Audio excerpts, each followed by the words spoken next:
नमस्कार मित्रांनो, महाडीबीटी फार्मर स्कीमच्या माध्यमातून टोकन यंत्रासाठी दिल्या जाणाऱ्या अनुदानाकरता ऑनलाईन पद्धतीने अर्ज कसा करायचा याची माहिती आजच्या व्हिडिओच्या माध्यमातून जाणून घेण्याचा प्रयत्न करणार आहोत।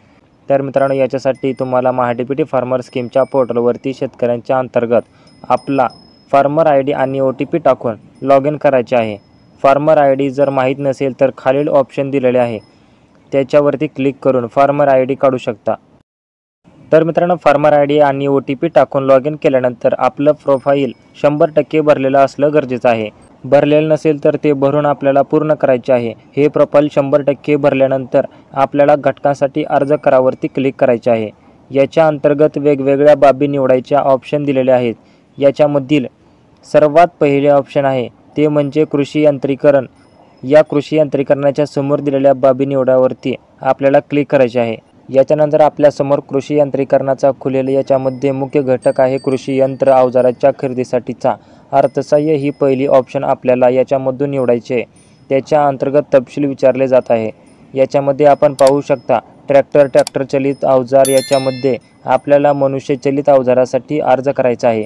आपण मनुष्यचलित अवजार या ठिकाणी निवडायचे आहे। मनुष्यचलित अवजार निवडल्यानंतर त्याच्यामधील कुठला आपल्याला यंत्रणाचा प्रकार किंवा उपकरण काय आहे ते निवडायचे आहे। याच्यामध्ये पाहू शकता आपल्याला वेगवेगळे उपकरण येत आहे। मनुष्यचलित अवजाराच्या अंतर्गत टोकन यंत्रणासाठी आपल्याला या ठिकाणी निवड करायची आहे।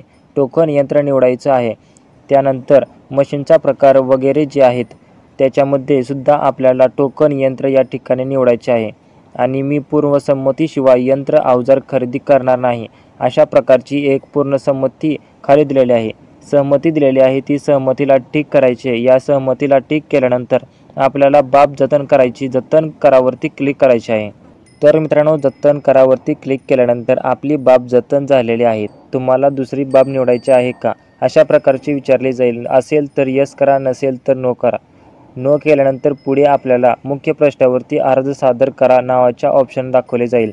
या अर्ज सादर करावरती क्लिक करून अर्ज सादर करायचा आहे। याच्यानंतर आपल्याला पहावरती क्लिक करायचे आहे। पहावरती क्लिक केल्यानंतर आपण ज्या काही बाबी निवडल्या त्या दाखवल्या जातील। त्या बघायच्या असतील तर आपण या ठिकाणी पाहू शकता।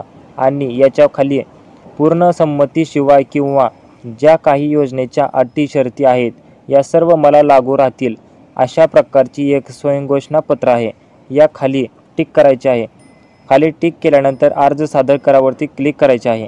अर्ज सादर करावरती क्लिक केल्यानंतर आपण पेमेंट केलेले असेल पूर्वी तर पेमेंट मिळाल्यास असं होईल, आणि नसेल केले तर ₹23.60 पेमेंट करावे लागणार आहे। ₹23.60 पेमेंटसाठी आपल्याला गेटवेवरती रिडायरेक्ट केले जाईल। याच्यामध्ये नेट बँकिंगचा गेटवे आपल्याला निवडायचा आहे। नेट बँकिंगचा गेटवे निवडल्यानंतर त्याच्या अंतर्गत बँकेचे गेटवे दाखवले जातात। याच्यामध्ये आपल्याला बँकेचा गेटवे निवडायचे। पुढे ₹23.60 पेमेंटसाठी माहिती दाखवली जाईल। याच्यामध्ये नेट बँकिंग, क्रेडिट कार्ड, UPIच्या माध्यमातून आपण हे पेमेंट करू शकता। आणि पेमेंट केल्यानंतर आपले पेमेंट सक्सेसफुल झाल्यानंतर आपला हा अर्ज सक्सेसफुल सादर होणार आहे। त्याची रिसिप्ट आपल्याला या ठिकाणी दाखवली जाईल। तर मित्रांनो, याची प्रिंट काढायची असेल तर प्रिंट काढून ठेवू शकता। मित्रांनो, आता प्रथम येणाऱ्या प्रथम प्राधान्य या तत्वावरती या योजनेचा लाभ दिला जात आहे।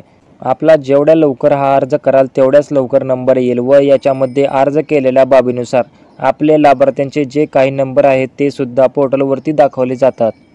तर अशा प्रकारे टोकन यंत्रणासाठी अर्ज कशा प्रकारे करायचा ही माहिती या व्हिडिओच्या माध्यमातून जाणून घेण्याचा प्रयत्न केलेला आहे। तर ही माहिती आपल्या सर्व मित्रांना नक्की शेअर करा व अशाच महत्त्वपूर्ण व्हिडिओसाठी आत्ताच आपल्या चॅनलला सबस्क्राईब करून ठेवा। धन्यवाद।